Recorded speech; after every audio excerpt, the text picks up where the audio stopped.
Hello everyone, আজি যেহেতু লক্ষী পূজা ৰাতিপুৱাৰ সময়ত ঘৰুৱা কামখিনি কৰি মোৰ চুৰ ধুই আহিলো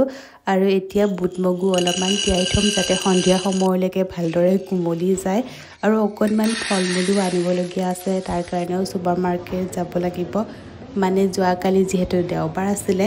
জাৰ্মানীত দেওবাৰে সব সুপাৰমাৰ্কেট বন্ধ থাকে সেইবাবে বজাৰ কৰা নহলে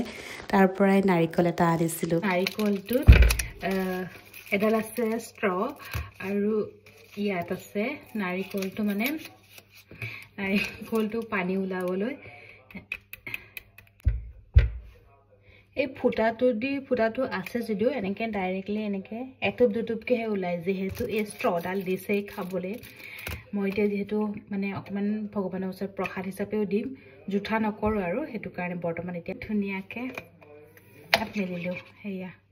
পূজা বুলিয়ে অকণমানকে পায়সো বনাইছিলো আৰু আমি দুইটা আজি অকণমান ব্ৰতত আছিলো সেই কাৰণে আদা নহৰু নিদিয়াকে এখন সবজি যাতে ৰুটিৰ লগত খাব পাৰো আমাৰ লক্ষী পূজাটো এনেকৈ কৰিলো আপোনালোকে কৰিলেনে বাৰু কমেন্টত জনাব আজিলৈ আহিছো বাই